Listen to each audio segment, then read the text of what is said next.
think that when you think about the Rani of Jhansi Regiment, you see a young girl there, a fledgling of 16 years, and she became a freedom fighter for India's liberation. And some of you may wonder, I think one of the questions was regarding how could you take to the Japanese, something like that this morning. Well, Netaji Subhas Chandra Bose came into Singapore on the 27th of June, 1943. There was an aborted, somewhat aborted, program for the Indian National Army under General Mohan Singh, because he thought that the Japanese had a hidden agenda. But fortunately, the army officers of the British Indian Army, which had surrendered and had joined the Indian National Army under Rasammah Bhupalan, decided that they would not abort the idea of a liberation army, because they had tried a lot of the passive resistance, the satyagraha movement of Mahatma Gandhi, and these were not as successful as they ought to have been. There was a lot of reneging on promises which were made just before World War II ended. And so they carried on until he arrived in Singapore. On the 4th of July, at a very massive meeting of Indians in Singapore, and many of the Indians from Malaya had also come down to Singapore, Rasammah Bhupalan gave over the baton of authority to Netaji Subhas Chandra Bose. Netaji Subhas Chandra Bose had escaped from India, where he had fought for India's freedom also in the movement under Gandhi, and also in defiance of Gandhi, who was a man of non-violence, and Netaji didn't think that non-violence would always be the answer for India's liberation. War brings out the best and the worst in many, many people. Now, if you ask me what influenced me, I will tell you that my father and my mother were strong supporters of Gandhiji's satyagraha movement, which was non-violent. I, as a young teenager growing up, had the good fortune of reading some of the banned books. My father was a lover of literature, English literature and history, and I had the good fortune of reading a book which really changed my life, Jallianwala Bagh, the Amritsar massacre, which was done under British government and in Punjab. And that really made a great impact on my life and my ideas. So when Netaji came in and he spoke at a rally, there was great enthusiasm and absolutely determination on so many young people from all over, older and younger. Now, he was a man who took over the Indian National Army as Commander-in-Chief on the 5th of July, 1943. And in October 21st, he then proclaimed the Provisional Government of Azad Hind. Now you will understand, may not appreciate what this meant. It meant that we were a government which would be recognized by a number of countries, and under this government, we had an Indian National Army.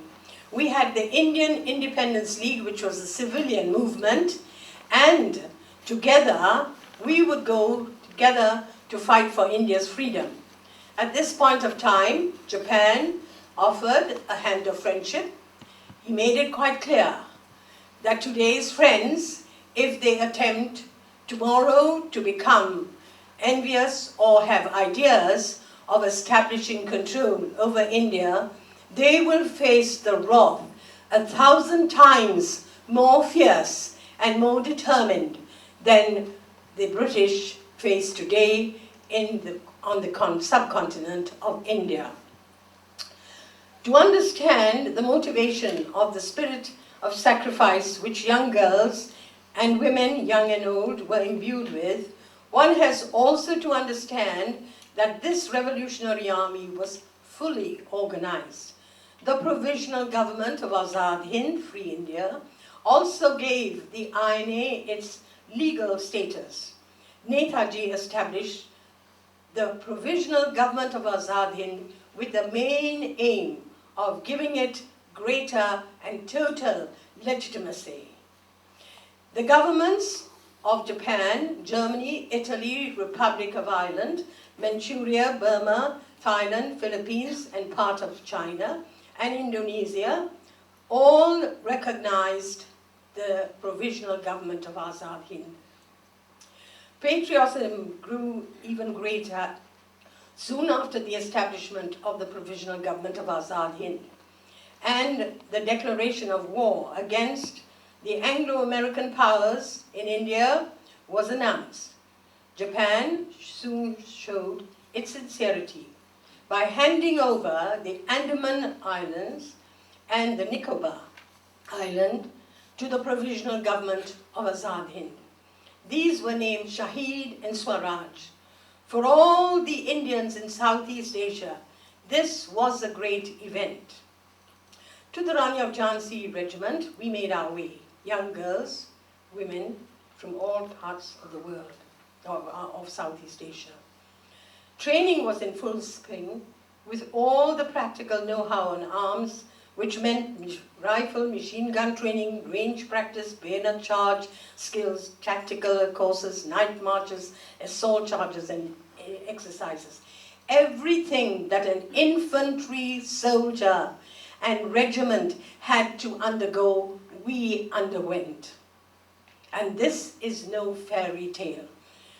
Some people, in writing the history of the Indian National Army, have blatantly misconstrued certain facts, negated truth, but that they have to live with.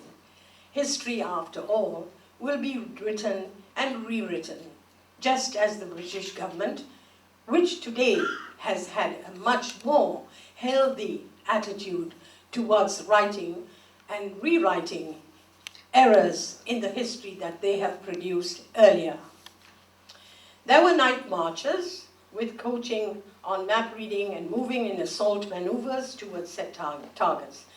I just don't want to repeat all these things because it's too long. As long as you understand what any soldier has to undergo as a soldier and as a freedom fighter, you will be able to appreciate what we learned and what we had to undergo. Not long after our training, intensive training for 6 months, our contingent, the first contingent of the regiment, moved to Rangoon in Burma. I was privileged to be in that contingent. And we went together with, by train first, then in Thailand, got into goods wagons, went through the death railway.